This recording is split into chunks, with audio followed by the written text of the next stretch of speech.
Assalamualaikum warahmatullahi wabarakatuh. Perkenalkan, nama saya Nadia Dirisma. Saya adalah salah satu peserta magang di unit Bimba Alam Jaya. Baik, pada hari ini yaitu hari ke-12 saya magang, saya akan menjawab jawaban atas pertanyaan tema kurikulum baca ketiga. Soal nomor 1. Apa kepanjangan dari D4HVK, yaitu dikte 4 huruf verbal kembar? Soal nomor 2. Apa pengertian dari D4HVK, yaitu pengertiannya adalah pengucapan bunyi susunan huruf dari suatu kata kembar tanpa memperlihatkan bentuk simbolnya. Pada tahapan ini penekanannya adalah pada bunyi susunan huruf dari suatu kata yang bersuku kata kembar. Soal nomor 3. Apa syarat sebelum mengenalkan D4HVK? Yaitu syarat untuk mengenalkan D4HVK adalah tujuan dari materi 4HVK sudah tercapai. Soal nomor 4. Apa tujuan utama dan tujuan khusus dari D4HVK? Tujuan utama dari D4HVK adalah agar anak menyukai kegiatan bermain. Khusus dari D4HVK yaitu supaya anak terampil menyebutkan susunan huruf dari suatu kata yang bersuku kata kembar. Soal nomor 5. Bagaimana cara motivator menyampaikan D4HVK? Yaitu dengan cara bernyanyi lagu Labimba. Jadi dengan lirik lagu Labimba itu bisa diganti dengan papa, mama, bobo. Terus juga bisa dengan bercerita. Jadi motivator dapat membacakan buku cerita itu dengan menggunakan gambar-gambar yang ada di dalam buku cerita itu dan untuk memverbalkan katanya. Seperti misalkan di buku cerita itu ada gambar gigi hewan. Jadi motivator bisa mengajak anak untuk menyebutkan susunan huruf kata gigi sambil menunjukkan gambar giginya. G-I, G-I, gigi, G-I, G-I, gigi, G-I, G-I, gigi. Terus bisa juga dengan menggunakan berdongeng gitu. Jadi berdongengnya yang lebih menarik itu dengan menggunakan boneka tangan. Soal nomor 6. Apa tahap selanjutnya setelah D4HVK, yaitu D4HVS? Bagian yang B. Jawaban pertanyaan mengenai D4HVS. Pada soal nomor 1, apa kepanjangan dari D4HVS, yaitu dikte 4 huruf verbal sederhana. Soal nomor 2, apa pengertian dari D4HVS, yaitu adalah pengucapan susunan huruf dari suatu kata yang memiliki dua suku kata berbeda tanpa memperlihatkan simbolnya.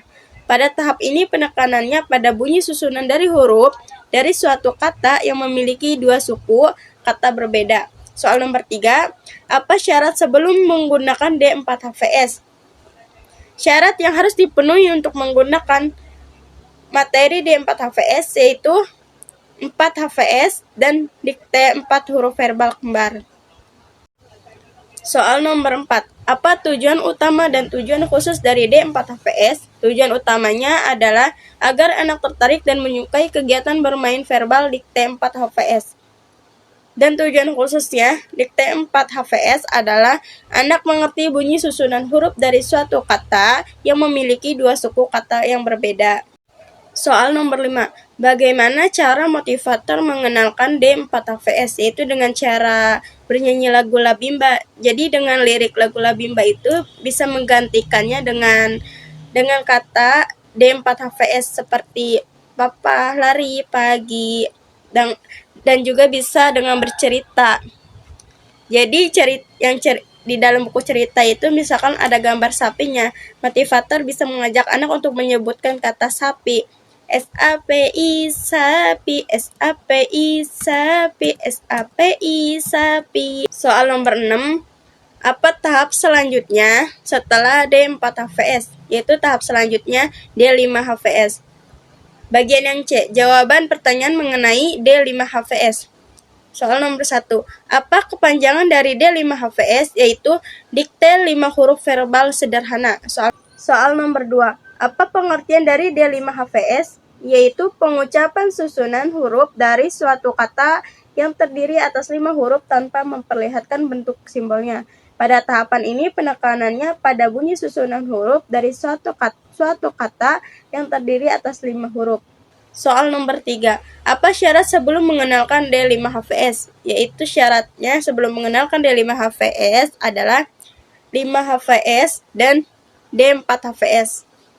Jadi 5HVS dan D4HVS itu harus benar-benar terampil. Soal nomor 4, apa tujuan utama dan tujuan khusus dari D5HVS? Tujuan utamanya adalah agar anak menyukai kegiatan bermain huruf dikte 5HVS.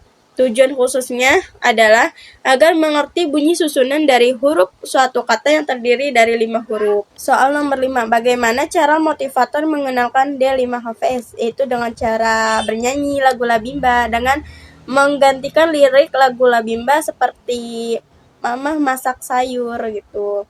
Terus dengan bercerita. Jadi motivator dapat membacakan buku cerita dengan menggunakan gambar-gambar yang ada di dalam buku itu untuk memverbalkan kata. Misalkan di dalam buku cerita itu ada gambar kucing. Jadi motivator bisa mengajak anak untuk menyebutkan susunan huruf dari kata kucing itu. Terus dengan bisa dengan berdongeng, yaitu motivator bisa menggunakan boneka tangan untuk lebih menarik. Soal nomor 6, apa tahap selanjutnya setelah D5HVS? Yaitu tahap selanjutnya dari D5HVS adalah B1D. Baik, cukup sekian dari jawaban-jawaban saya. Kurang lebihnya mohon maaf. Akhirul kalam, wassalamualaikum warahmatullahi wabarakatuh.